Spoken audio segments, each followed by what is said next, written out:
On the evening of the 13th of October 2016 was the day that Linda Daniels was pronounced dead. This is the report of the robbery went wrong that took her life. The police had received a call from the neighbors of Linda Daniels when it was observed that she hadn't gone to work for 3 days, suggesting that it was something that was out of character and wasn't something that she would usually do. When proceeding to check her home, the police had come across an abandoned checkbook in her living room, some knocked over incense, pieces of a broken plate, some bloody footprints, and Linda Daniel laying dead beside a pool of blood. With the checkbook being the first piece of evidence, a robbery gone wrong was what the police had suspected. The police had gone straight to GT Bank, which was the bank the checkbook was addressed to, and had checked if anyone had collected money from the check that Linda may have written recently, in which a person under the name Shegun Akaba, which was discovered to be an alias considering there was no one registered under the name. But all hope wasn't lost because the description of the suspect was given. The suspect was described as a 6'1", dark-skinned black male that looked as though he was in his early 20s or late teens. It was the forensic evidence and tests that were run that aided the investigation with the blood of Fola Adetunde. The past convict of small-time robberies was found in the blood on the plate.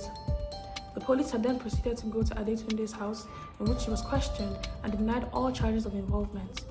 A pair of size 14 Hyperdunk Nike basketball shoes were found with dried up blood on the soles in Adetunde's house when it was being searched. The blood was then tested and confirmed to be the blood of Linda Daniels, and that was all the evidence that was needed to arrest Adetunde, for which he was charged with first-degree murder and robbery and was sentenced to life imprisonment. Here was an interview that had been done with Dr. Chechin Ma, the head scientist of the FIA, the Forensics Institution of Abuja. The evidence that was brought to us in the lab included some pieces of broken plates, some blood samples, and some lifted footprints. The footprint lifted belonged to some size 14 Hyperdunk Nike basketball shoes. We used the blood sample that was collected using the cotton swab in the container to create a DNA profile which was that of the victim, letting us know that the blood collected belonged just to the victim. On the broken pieces of plates, we were able to lift fingerprints that belonged to the victim through the minutia-based matching test, in which we matched the minutia of the print lifted to the minutia of the victim. This indicated a match.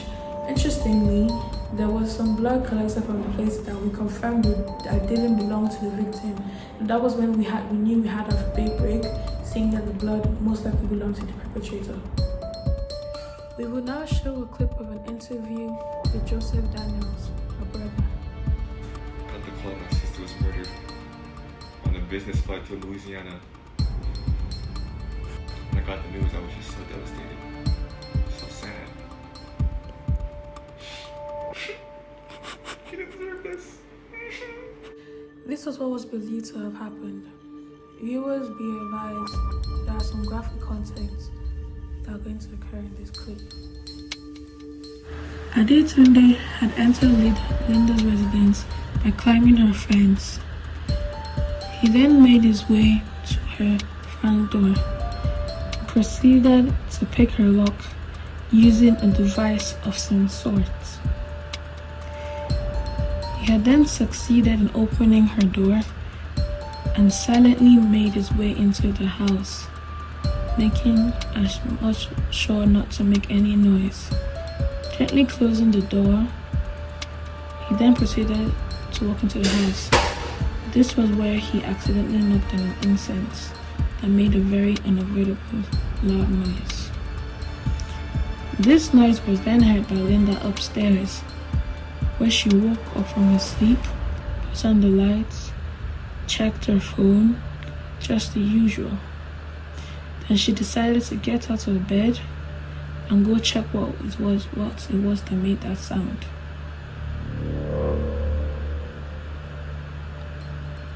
Linda had decided to make her way downstairs to check what the noise was, seeing that she lived alone.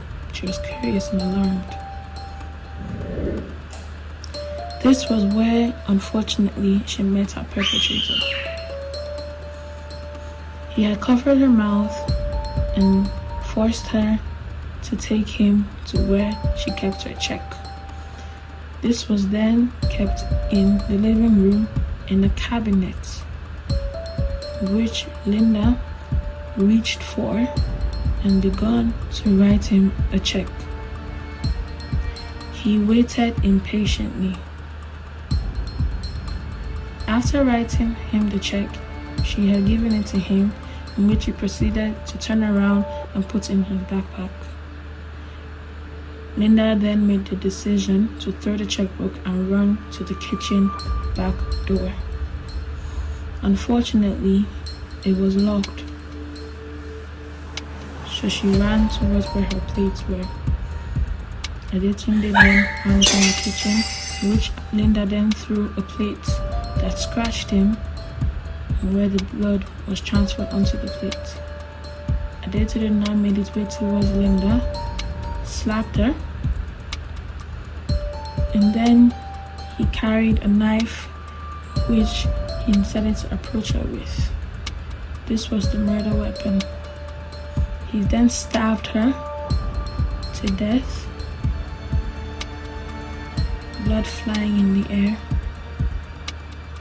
and left the crime scene, leaving a trail of bloody footprints.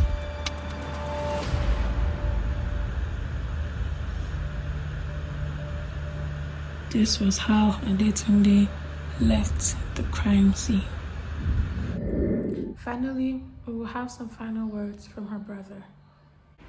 I'm glad her killer was finally brought to justice so she can truly rest in peace. Thank you for watching. That's the end of this video. Have a good day.